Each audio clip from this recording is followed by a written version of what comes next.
네, 안녕하십니까. 충주 고구려 천문과학관 관장 별박사 이태영입니다. 충주 고구려 천문과학관에서 보내드리는 별박사의 3분 우주.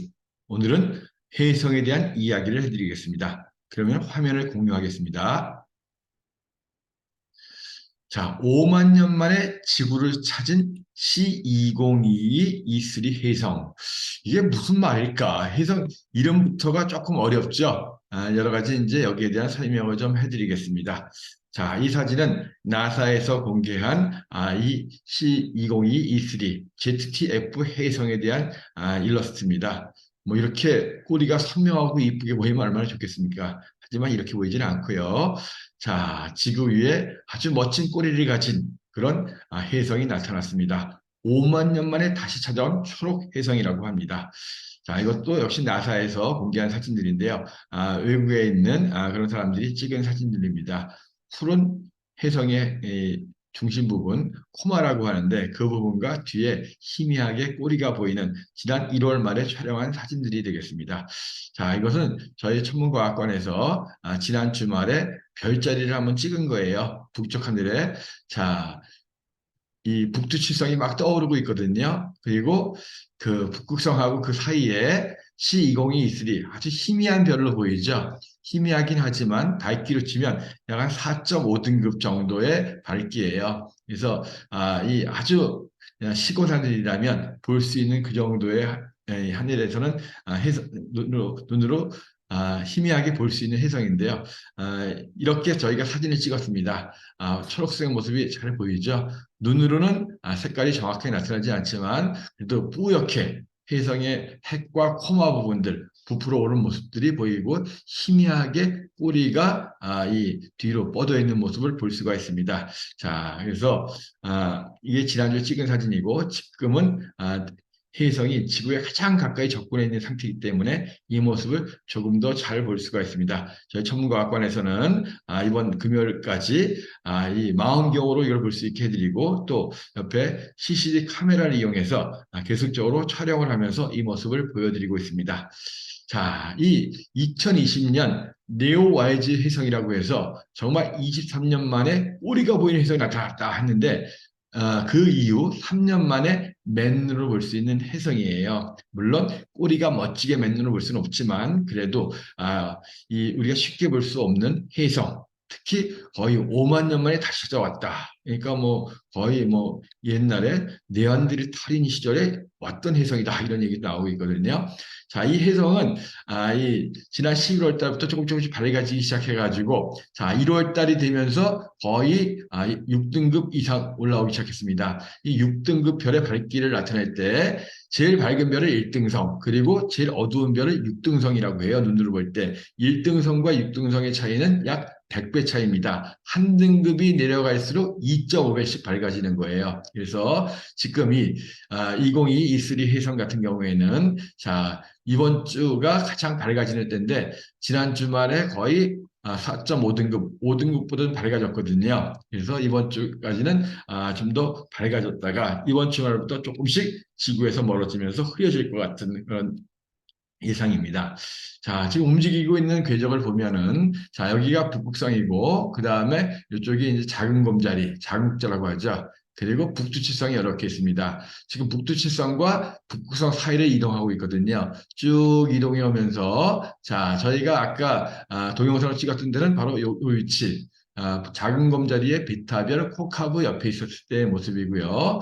그리고 쭉 와가지고 현재 위치가 자, 여기에 보면 밝은 일등성이 보입니다. 마차부젤의 으뜸별 카펠라라고 하는 별인데 북극성에서 가장 가까운 일등성이에요. 자, 이 카펠라를 향해서 쭉 가고 있습니다. 그래서 찾을 때는 북극성과 카펠라, 이 카펠라는 쉽게 찾을 수 있어요. 그리고 북극성을 찾는 방법 많이 들으셨죠? 북두칠성 끝별에서부터 하나, 둘, 셋, 넷, 다섯 찾는 거.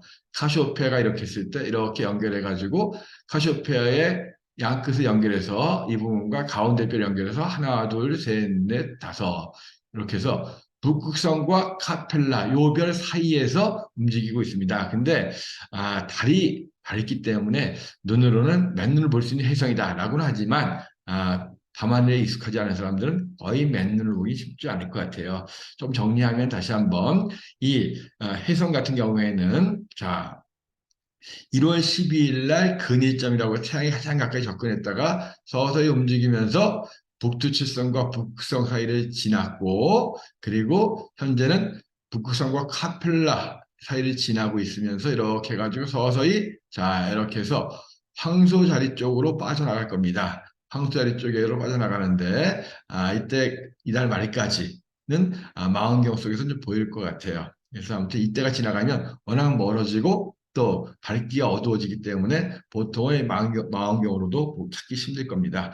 자, 이 2022 E3 자, ZTF라고 하는 해성 지난 3월 2일 날 독수리 자리에서 17등급으로 발견됐습니다. 자, 6등급이 제일 눈으로 볼 때 어두운 별이라고 했죠.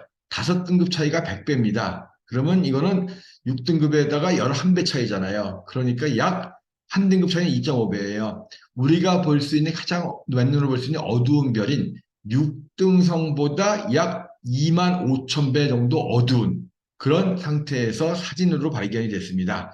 처음에는 소행성으로 추정이 되었지만 여러 가지 망원경 관측 결과 부풀어 오른 그 핵과 코마가 발견이 되고 궤도 분석 결과 5만 년 만에 다시 지구를 찾아온 그런 해성으로 판명이 됐습니다. 이 해성 궤도를 보니까 가장 멀리 있을 때는 이번에 접근하기 전에 가장 멀리 있을 때는 약 지구 태양 거리의 2,800배 지구 태양 거리가 약 1억 5천만 킬로미터니까 4,200억 킬로미터 저 너머에서 온 거예요. 자, 그리고 이번에 왔다 가면서 태양이라든가 여러 행성들의 중력 영향으로 인해서 다시 또 언제쯤 올지, 5만 년 후가 될지, 그 이유가 될지, 뭐 수백만 년 후가 될지도 모르겠는 그런 먼 길을 가는 겁니다. 그러니까 다시 당연히 우리 세대에는 볼 수가 없겠죠. 그래서 한번 보면 못 보는 그리고 그래도 과거에 궤도상으로 봤을 때 한 5만 년 전 아주 지구의 옛날 원시인들 살았을 때 왔다 갔던 그런 해성이 다시 온 것 같다 이런 겁니다. 자, 이 해성 같은 경우에 지난 1월 12일 궤도예요. 지구에서 볼 때 태양에서부터 반대쪽 멀리서부터 와가지고 지난 1월 12일 날 이 태양이 가장 가까이 접근했는데 그때 거리가 지구 태양 거리의 한 1.1배. 그러니까 대략 한 1억 6천만 킬로미터 정도가 떨어졌었겠죠. 그리고 이렇게다가 자, 죄송합니다. 그러다가 이제 2월 1일 세계시 표준시로 17시 56분, 우리 시간으로는 2월 2일 오전 2시 56분쯤 돼요. 이때쯤 되면 지구에서 가장 가까워집니다. 지구에서 가장 가까워져서 그때 거리는 약 지구 태양 거리의 0.284배, 그러니까 4,200만 킬로미터 정도 되는 거예요. 그리고서 지구가 움직이고 얘는 점점 빠져나가겠죠. 좀 정리하면 1월 12일 날 태양에서 가장 가까이 접근했을 때 약 1억 6천만 킬로미터 정도가 넘었고 그러다가 2월 1일 표준시로 우리 시간으로는 2월 2일 새벽 지구에서 가장 가까운 약 4천만 킬로미터 이상을 접근했다가 지구도 빠지고 얘도 빠지면서 조금씩 멀어집니다. 자, 그래서 2월 1일부터 밤하늘을 놓고 보면 자, 여기에 보면 북두칠성이 이렇게 있고 북극성이 있습니다. 여기 희미하게 보이는 것이 약 5등급 정도의 이 해성이에요. 이 해성이고 달이 여기 있고 자, 달이 점점 밝아지고 있기 때문에 해성이 그렇게 밝기만큼 잘 보이진 않을 텐데요. 자, 2월 2일이 되면서 자, 보세요. 2월 2일이 되면서 움직입니다. 자, 달도 내려왔고 이 해성도 움직였죠. 2월 3일이 되면서 달은 더 내려왔고 자, 이 해성 더 올라갔죠. 거꾸로 한번 보세요. 이런 식으로. 자, 그래서 여기에 있는 요 5등급 정도의 별이 실제 별처럼 보이는데 망원경 보면 뿌옇게 코마가 보입니다. 요 해성이 하루에 이렇게 굉장히 많이 움직이죠. 달만큼 움직입니다. 자, 그래서 이 해성 주변에 있는 자 이것이 이제 카펠라라고 하는 별이죠. 이건 2월 2일 자 2월 2일 밤 8시경의 하늘이에요.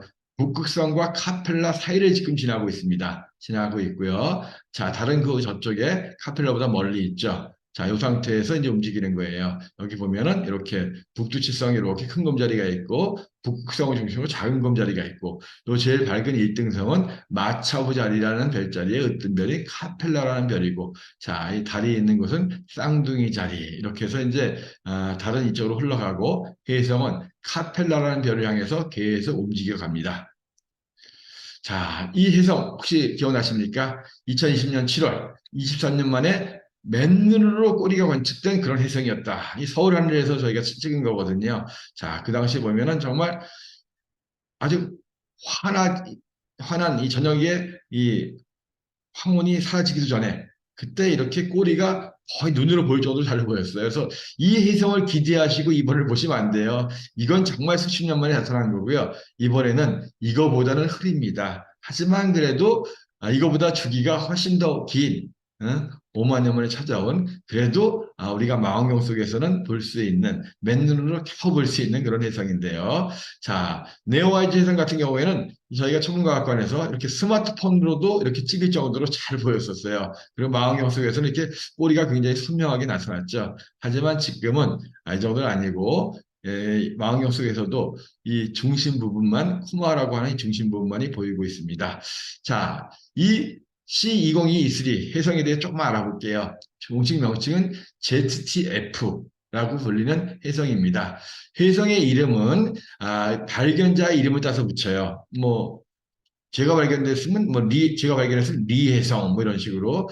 자, 근데 이제 특별한 프로젝트에서 발견된 혜성은 그 프로젝트의 이름을 따서 붙입니다. 자, 네오와이즈 같은 경우도 네오와이즈가 사람의 이름이 아니라 프로젝트 이름이었고 ZTF는 약자인데요.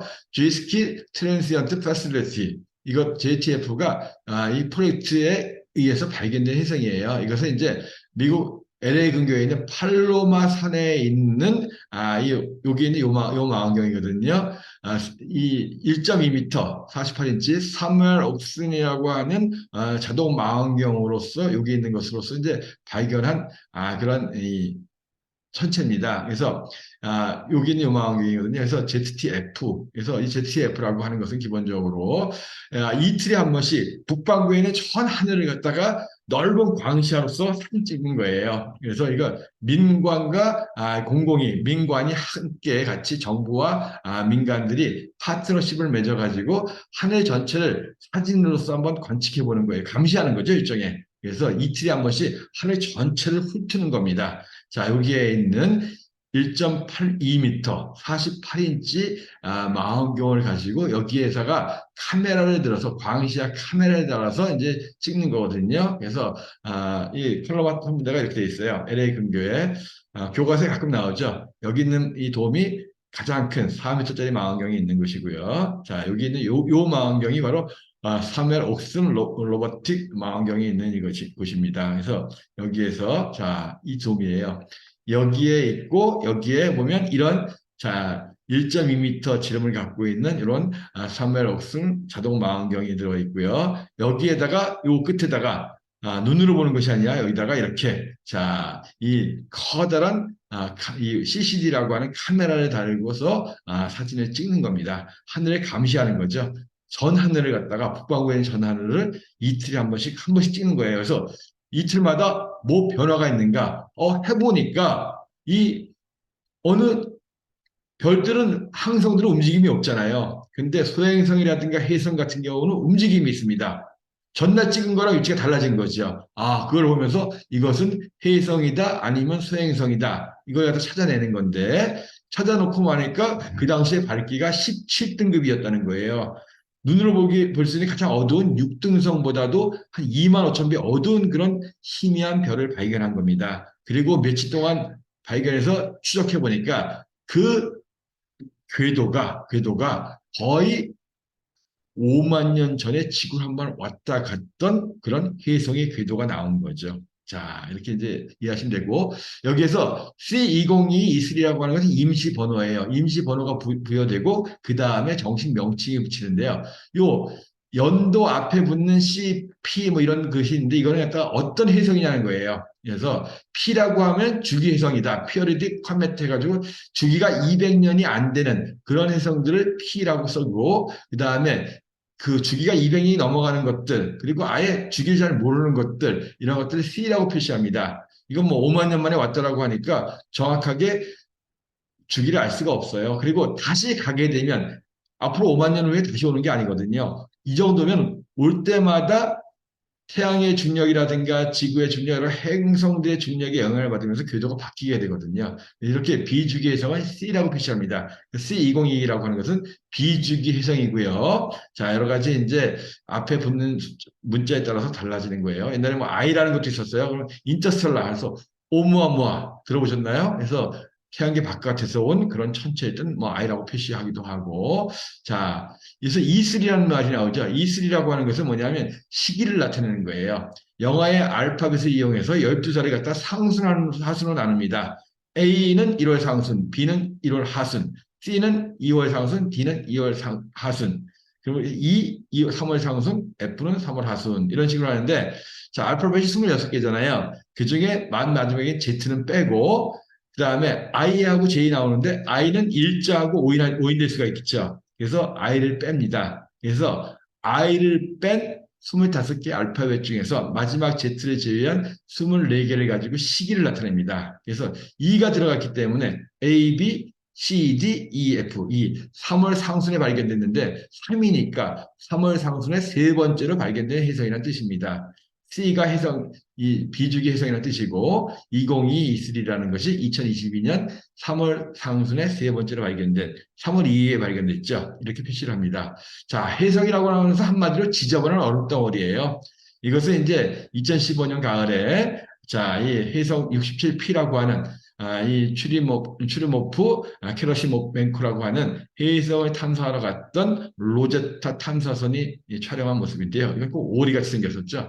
자, 보면 지저분한 얼음덩어리입니다. 먼지, 가스, 수증기 다 얼어 있는 거예요. 이것이 태양에 가까워지면서 온도가 올라가니까 가스라든가 수증기가 다 기본적으로 부풀어 오르는 거죠. 그것이 이제 점점 부풀어 올라와서 코마가 생기고 그 뒤로 꼬리가 생기는 거거든요. 그래서 해성은 한마디로 지저분한 얼음덩어리입니다. 그리고 이런 지저분한 얼음덩어리가 점점 태양에 가까이 옵니다. 목성궤도 안쪽으로 들어오면서 점점 뜨거워지면서 부풀어 올라와서 코마가 생겨요. 그리고 화성궤도 안쪽으로 들어오면서 태양에서 날아오는 여러 가지 태양 입자라든가 태양 빛의 압력, 광합에 의해서 뒤에 꼬리가 생깁니다. 그래서 보이게 되는 거거든요. 그래서 사실은 코마 정도 부풀어 오르지 않으면 워낙 크기가 뭐 작기 때문에 보통 혜성의 크기가 지르면 몇 킬로 안 돼요. 그렇기 때문에 멀리 있을 때 거의 안 보입니다. 그러다가 가까이 오면서 보통은 목성궤도 안쪽으로 들어오면서 발견이 되고 그래서 나중에 과거에는 장비가 안 좋았을 때는 거의 뭐 꼬리가 길어진 다음에만 보였죠. 그래서 혜성처럼 등장한다 이런 말이 나오는 거죠. 그러니까 안 보이던 것이 갑자기 나타나니까 그죠? 그 이유는 지저분한 얼음덩어리이기 때문에 가까이 와야지만이 부풀어 오르고 꼬리가 생겨서 보이게 되는 거죠. 그리고 다시 태양을 돌아서 나가게 되면 점점 어두워지고 다시 얼어붙으면서 안 보이게 되는 거죠. 자, 그래서 태양에 가까이 올수록 더 뜨거워지고 더 태양에서 날아오는 태양의 빛의 압력이라든가 입자의 압력이 커지기 때문에 꼬리가 더 길어지죠. 그래서 혜성의 꼬리는 항상 태양의 반대편으로 생겨요. 왜냐하면 태양에서 오는 그 압력이라든가 빛의 압력이라든가 그 다음에 입자들의 압력, 태양풍에 의해서 꼬리가 생기기 때문에 그죠? 쭉 이렇게 옵니다. 자, 꼬리에 대해서 좀 더 설명을 드리면 혜성의 구조라는 것 자체는 처음에는 단단한 핵이 얼어 있습니다. 시간이 해서 핵의 크기는 보통 한 몇 킬로 안 돼요. 아주 큰 것들은 수십 킬로 되는 것도 있긴 있습니다. 자, 아무튼 간에 이런 핵들이 가까워지면서 이제 목성궤도 안쪽으로 들어오면서 뜨거워지니까 부풀어 올라요. 그걸 갖다 코마라고 합니다. 코마가 되면 이제 크기가 굉장히 커지죠. 가스가 부풀어 올랐으니까. 하지만 중력이 있으니까 이 가스가 도망가는 게 아니죠. 부풀어 올라온 상태입니다. 그 크기는 보통 커도 수백만 킬로미터 이내 정도. 수백만 킬로미터면 도대체 어느 정도인가? 지구 달까지의 거리가 약 38만 킬로미터예요. 그러니까 코마는 점점 부풀어 올라가지고 지구 달 거리에 거의 뭐 10배 이상까지 커지고 이런 거죠. 하지만 그 이상 커지지 않는다는 거고. 그리고 이것이 태양에 가까워지면서부터 태양에서 나오는 빛의 압력과 태양풍의 압력에 의해서 꼬리가 생기죠.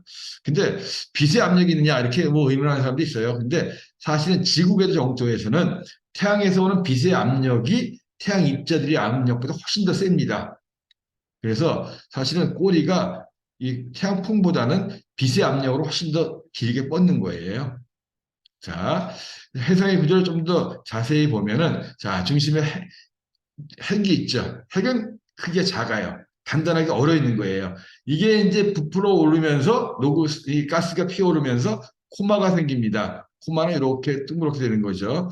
코마의 크기는 거의 거의 수백만 킬로미터까지도 커질 수 있다는 거죠. 그리고 그 바깥으로는, 자, C는 뭐예요?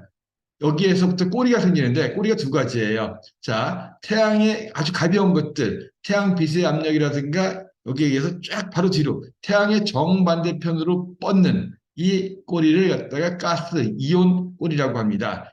약간 푸른 빛을 띠거든요.